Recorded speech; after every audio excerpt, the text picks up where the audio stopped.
Chapter 1. In all of Westphalia, the country of Aegomor was the wildest. It was in the year 642 CE that Jarl Sigurd commissioned the construction of a new college of magical arts. Magic was rampant, unchecked, and used by all the people of Aegomor. Elves, dwarves, mermaids, humans, all would use magic with no regulation or education. Destruction ravaged the region, the fallout from personal battles scarring the landscape. Jarl Sigurd's vision of a universal, standardized practice of magic materialized in the form of Cloudheim College, a vast, fortified stone building perched in North Aegomor, atop an island created solely for the purpose of hosting it.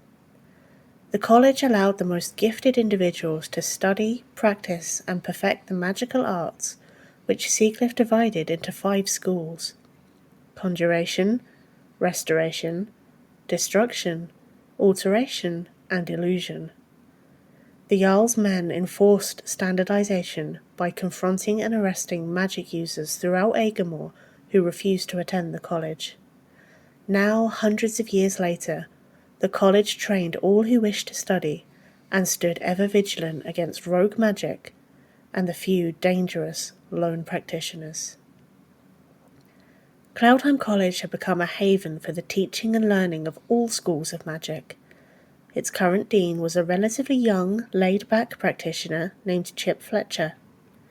Under him were the heads of department, otherwise known as masters or senior spellcasters, who taught those students nearing graduation. And finally the junior spellcasters, whose responsibility lay in teaching those students early on in their education. Aside from those were a few academic scholars, research fellows, and curriculum guides making use of the lodgings and provisions. All the staff and students lived and worked at the college, making for a hidden and safe society of magical practitioners. It was early mornings, when the sun hadn't quite made an appearance, and a fresh breeze was blowing, that Granite Hailstone, the conjurations master, found to be the best time of day. Presently he was laying on a cool brick wall in the college grounds, enjoying some much-needed alone time. A golden butterfly made of magic fluttered through the air, before dissolving into warm dust as Granite lazily twiddled his fingers. None of the students, or for that matter many of the staff, were awake, and nobody wanted him to do anything or be anywhere.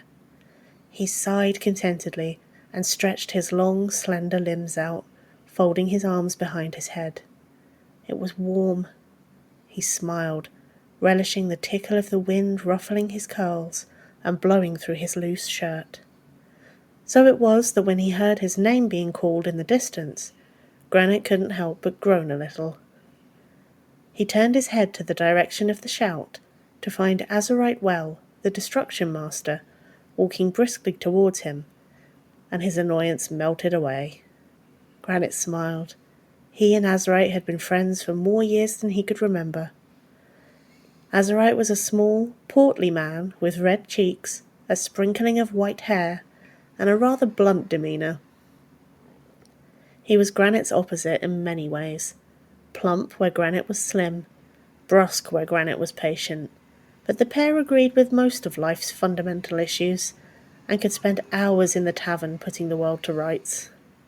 Granite. Azurite wheezed as he reached the wall, utterly out of breath. Good morning. I think I've done it. He announced. Done what? Come on, I'll show you.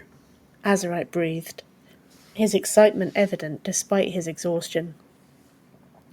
He turned on his heel and set off the way he had come, at an equally speedy pace. Granite sighed before stretching again and lifting himself up to follow his colleague through the great stone corridors of the college. Azurite led him back to Trinity Wing, a domestic wing where all of the staff offices and living quarters were located. Down a staircase, the pair descended to one of the lower levels. Here, Azurite's private lab was situated, tucked away round a corner deep under layers of rock to prevent as much accidental damage as possible. Upon first glance, Azurite didn't appear to fit the description of a master of destruction. He looked rather friendly and approachable, and held an open-ended philosophy on his work. Things were never quite black and white in his world. The early years of Sieglif's unification had left a lingering bad impression of destruction magic, and many practitioners frowned upon it in the misapprehension that all its spellcasters were power-hungry, greedy, or even tyrannical. But Azurite just wanted to feed his poison ivy plant and read as many books as he could get his hands on. The only personal library more impressive than his was Granite's. Upon entering the laboratory, a great, dark, enchanted affair littered with a myriad of glass bottles bearing various warning labels, they proceeded to the door at the back of the room and went through into Azurite's office. It was significantly smaller and far less impressive than the lab. However, it held comfortable sofas and chairs, which Granite soon made use of by flopping down into the cushions. So, He began. what is it you've done that's filled you with such excitement? Well, Azurite grinned and picked up a full-looking notebook on his desk. He leafed through pages of urgent scribbles. I think I may have solved the problem. What are you talking about? The one problem that's eluded us all this time. Oh no. Granite's face fell as he realized what Azurite had been working on. Wait, just listen. I found this book called Bloodworks, which discusses different types of blood. It lists a cluster of potions which affect the flow of the blood. Now, restoration is hardly my specialty, but if we... Azurite! Granite barked, stopping Azurite in his tracks. We've spoken of this far too many times. I told you already. I'm not interested in pursuing any of these unfounded theories of yours. I thought you had given up on this pointless endeavor. But this is different. This could work. No, I've made my peace and I'm perfectly happy the way I am. Granite stood up sharply and made his way to the door. Wait! Azurite sped after him, stopping him. Won't you even try? Enough of this. I don't want to hear of this again. Not waiting to hear any more protests, Granite pushed past and strode out of the office, leaving Azurite to push his glasses back up his nose and clutch his notebook in frustration. The enchantment round Granite's neck wasn't going to last forever. Something had to be done soon. Many years ago, more than a decade, Granite had woken up in the middle of the night, completely unable to breathe. His chest was tight, his lungs had burned, and he'd had no idea what was wrong.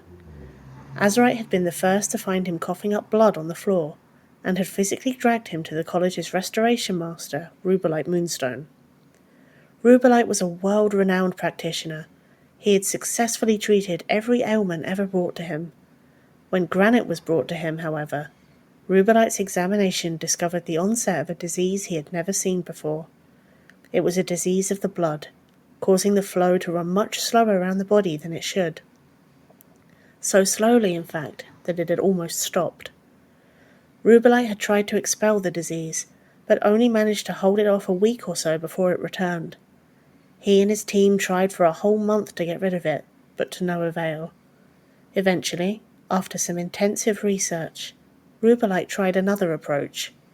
With the help of all the masters throughout the college, a green and gold-coloured gem was created, which held a powerful restoration enchantment. The spell was infused with elements of magic from all the masters, and somehow it held the disease at bay. As long as Granite wore it around his neck, it repelled the disease. It was named the Bloodstone, and was all they could do until a cure could be found. Years later, all the masters but a few had given up trying, Granite included. He had become quite content to simply wear the Bloodstone and live a relatively normal life, without subjecting himself to restoration experiments that always seemed to fail. Azurite had tried many different theories, and was one of the few masters still attempting to solve the problem. Every other month he would come up with something new to try, always convinced that it would be the thing to cure him. It was exhausting, and Granite now refused to entertain the notion. It had put him in a bad mood, and seeking solace, instead of journeying up to his own living quarters, Granite instead ascended a few levels and padded down to the end of a long, polished corridor to seek his oldest and wisest friend. Rubelite was curled up in his armchair by the fire, warming his fur, as was his usual habit, whilst reading an old tome on the finer points of a healing spell.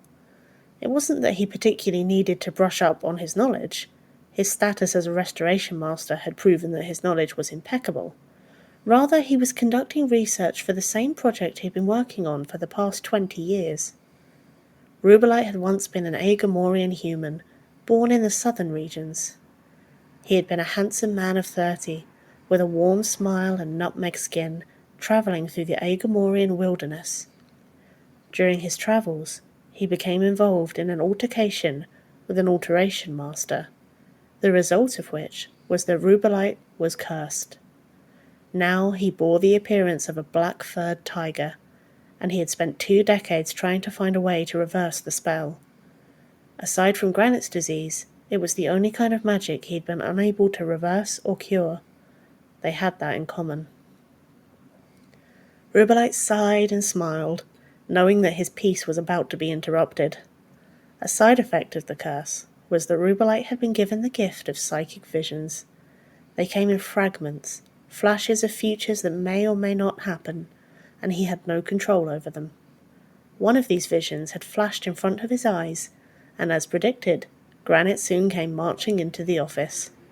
Such was their friendship that Granite was not required to knock or gain permission to enter. Instead, he simply came in and sat down in the armchair opposite. Rubelite didn't look up. He barely even blinked. "And how, pray tell, may I help you this fine morning?" He spoke evenly. "Oh, I think you already know." Indeed.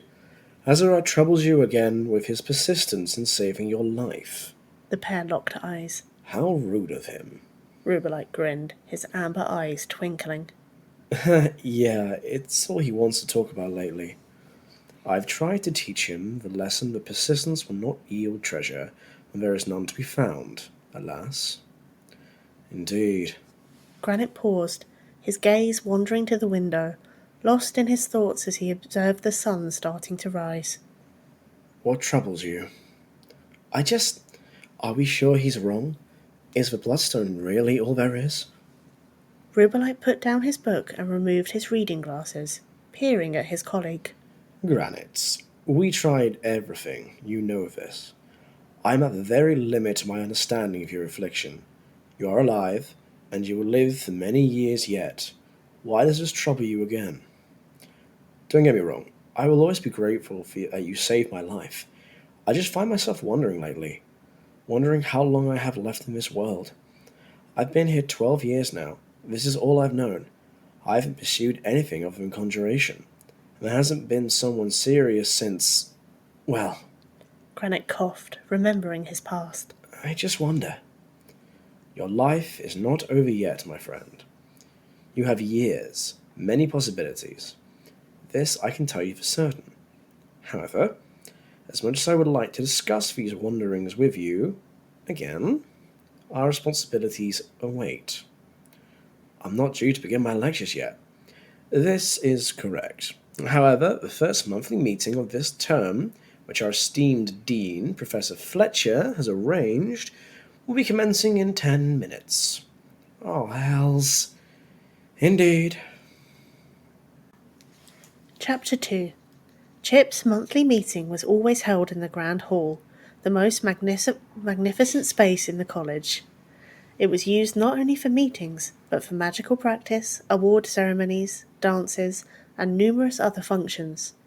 It boasted high ceilings, beautiful stained glass windows depicting the first masters of the college, with Jarl Sieglif himself taking the centre wall, and was lit by hundreds of torches dotted across the walls. Granite and Rubelite filed dutifully into the room when they arrived, taking seats around the grand oak table in the centre of the hall, alongside other department heads and staff members. Azurite nodded at them from across the room, and Granite returned the gesture before slumping into the chair. These meetings were always dreadfully dull, and Granite only attended when he really couldn't get out of it. Today, being the first one of the term, meant it was one of those unfortunate days. However, the one thing that made these meetings bearable was presently walking into the room. Jet Varasite, the other conjurations master, came sauntering into the hall, looking as effortlessly cool and nonchalant as he always did. His crisp white shirt hung open just enough to reveal his favoured crescent moon pendant resting on his toned pale chest. His black waistcoat sat on top, undone of course, and Granite watched as he fell into a chair and pushed the black wavy mass of hair out of his face. He pushed his little half-moon glasses up his nose and rested his head on one hand, propped on an elbow. Every move he made was divine, and Granite couldn't take his eyes off him. Jet glanced over and smiled in acknowledgement, and the sight of those beautiful green eyes looking at him caused Granite to blush and begin tapping his foot nervously. He and Jet were friends, great friends, and had been since childhood. Granite had come to the college aged 16, and 8 years later Jet did too. They grew up together, learning and graduating in conjuration. Granite took Jet under his wing and taught him to first become a conjuration master and then a lecturer. After that their friendship blossomed and changed into something more. They spent 5 wonderful years together before Jet had a crisis and decided he couldn't handle the commitment. They had remained friends, but Granite was heartbroken, and a year on he still hadn't gotten over it. The sight of Jet still sent tingles running down his spine and a tinge of pain to his gut. Jet had been beautiful then and seemed even more beautiful now. Before Granite could start a conversation, Jet's gaze had turned to an older gentleman now entering the room. He was dressed in formal teaching robes, which most of the staff had dispensed with a long time ago. Chip had never bothered making anyone wear them. The man was bald and sported thick eyebrows and a black goatee beard. He had a weathered, grizzled face with deep-set eyes and a thin mouth. Granite didn't recognize him. He hadn't been at the last meeting. A new junior, perhaps? He seemed a little old for such a position, but Chip had been known to make controversial decisions. It had been down to him that Granite had been accepted onto a teaching apprenticeship, and had it not been for Chip, he might not have had anywhere to go when his parents met their fate that day so many years ago. Snapping out of his thoughts, Granite soon cottoned on to the new spellcaster's role when he sat down next to Jet and kissed him firmly on the cheek. Jet blushed, and Granite scowled. A cold snap shot through him, but before he could dwell on it, Chip entered the hall. Ladies, gentlemen, simmer down, He announced, the sound of his soothing voice instantly silencing the chatter around the table. Despite standing a full foot shorter than most of the assembled staff members, and despite being significantly young for such a senior position, he still held an aura of authority and commanded respect from everyone in the college. Good afternoon. Shall we begin? We have a lot to get through. Mr. Varasite, let's begin with you. I understand we have student applications to review. Yes, we do indeed. Jet spoke, his smooth voice sending tingles round Granite's head. I have several students potentially eligible to move to advanced level if we find them able enough. Granite, this is your remit, really. I'll send the list to you. Jet continued to discuss new student admissions, but Granite lost track of the conversation, too focused on how his name sounded rolling off Jet's tongue. He sighed quietly. He couldn't keep doing this to himself. Conversation moved on, and Chip got round to introducing the new, older gentleman. Welcome, Thenakite, he was saying. Mr. Tourmaline is our newly qualified junior spellcaster and will be teaching basic conjuration to our foundation level students. I trust you will enjoy Cloudheim and your new family of staff. Thank you, Mr. Fletcher. I'm sure I will enjoy myself. Thenakite grinned and winked at Jet, who coughed awkwardly. Yes, well, let us proceed. Chip made to continue, ever the discreet gentleman, but found himself interrupted. Excuse me, Mr. Fletcher? He couldn't help it. Granite's emotions were running too high. He had to say something, even if he could feel Rubel and Azurite's eyes burning into the side of his head as he spoke. We already employ 2 conjuration masters. What need has our school of another spellcaster? Azurite smirked, and Rubelite winced. Granite daren't look across the table at Jet. Fenakite pressed his fingers to his lips and narrowed his eyes. After a pause, Chip spoke. Are you questioning my judgment? No, I would never. I'm only asking your reasoning. I am not required to explain my reasoning to anybody, but if it serves to move this meeting forward, Mr. Varasite feels that he needs to spend more time in his capacity in student admissions. As such, Mr. Tromaline will pick up his workload of junior students. Is there a reason, as the other conjuration master, that I was not asked to fulfill these duties? Perhaps they were looking for some fresh inspiration. Fenakite piped up, his voice dripping with spite, and Granite turned to look at him. Fenakite was glaring at him viciously. Excuse me? Granite folded his arms. Suddenly, interrupting his thoughts, a gentle humming started in Granite's head. It was a unique technique taught to all practitioners personally by Chip, which enabled telepathic communication between 2 individuals. The hum indicated that somebody wished to transmit a message. Without having to even think, Granite opened his mind to receive it. Granite, I'm so sorry. Just ignore him. Jet's voice rang in his head and he swallowed. Another hum soon followed. Knock it off. Rubelite warned. This is how it begins. Stop it now. How what begins? Just stop it. I can't. I don't recall asking your opinion. Granite continued out loud. Perhaps you ought to. You might learn something. Fenakite retorted, and Jet shot him a warning look. I have nothing to learn from the likes of you. What great insight can a new junior spellcaster offer a master? Humility, perhaps? Gentlemen, enough of this.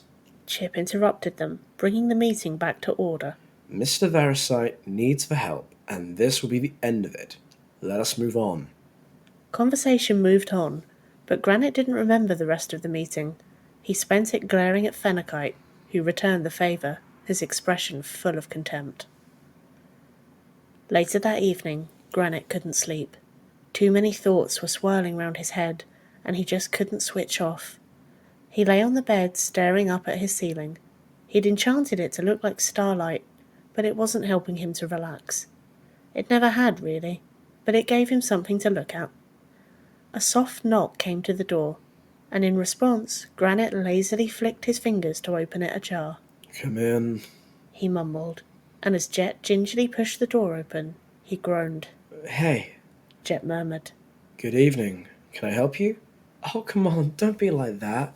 Like what? Granite snapped. Okay, alright, I get it. You're mad at me. Look, I'm sorry for how Fen spoke to you this morning. That was uncalled for. He can get like that. He's a bit angsty. Angsty? He's lovely underneath it all, though. I also wanted to say, I'm sorry I didn't tell you about me and him. I should have said something earlier, I just didn't know how. Your business is your own. You don't have to inform me about who you spend your time with. I'm sure you and Fen are very happy together. Granite bristled. It's all so new. I don't even know. We were friends, and then it just sort of happened. Jet. Granite winced, closing his eyes. I'm happy for you, really. The words felt forced, almost sticking in his throat. Granite wasn't prepared to lose their friendship over some arsehole, though. Thanks. So we're good? Yeah, we're good. Almost will be. The pair smiled at each other, and Jet shifted out of the room, leaving Granite to pick up a pillow and growl into it. Jet's own living quarters were just across the corridor from Granite, and it didn't take him long to get back to them. He went in to find Fenakite happily lounging on the sofa with his feet up, not a care in the world. Jet frowned, and for the first time since their fledgling relationship had begun, he felt a flash of resentment crawl across his skin. Slamming the door shut, Jet grabbed an ale from the kitchen and sat down at his desk with his arms crossed. Watching Fenakite peruse the latest magical journals, Jet felt his jaw clench as he scowled at him. You embarrassed me today. He huffed. Excuse me? Fenakite half laughed without looking up. You embarrassed me. Why the hell did you do that? Oh, relax. I was only sticking up for myself. You insulted him in your first meeting. What kind of impression does that make? He's my best friend, and moreover, he's your senior. Fennecyte sat up and peered at him, a frown forming on his brow. An odd expression flickered in his eyes. My darling boy is upset. What to do? He stood and walked round to the desk to kiss Jet on the cheek. I apologize, dear heart. I was only trying to stand up to someone I thought to be challenging Chip. Yeah, well, you didn't need to do that. Let me make it up to you. Fennecyte whispered in his ear. Take you out for dinner somewhere, wine you and dine you, see where the night goes. His hands found their way to Jet's shoulders, where they gently massaged sore muscles, and his lips trailed kisses down his neck. Maybe fine. Find somewhere not infested by dragons or trolls, and I might let you. Jet smiled. You're on. Down the stairs, Rubelite also lay wide awake, too troubled to sleep. Fragments of a disjointed, painful future had been coming to him for the past few days, and now he was certain that events had begun that would lead to it. He felt powerless to stop it, and found himself hoping desperately that the visions were wrong this time. In his head, he spent the night praying to every god he knew that this future was not predetermined.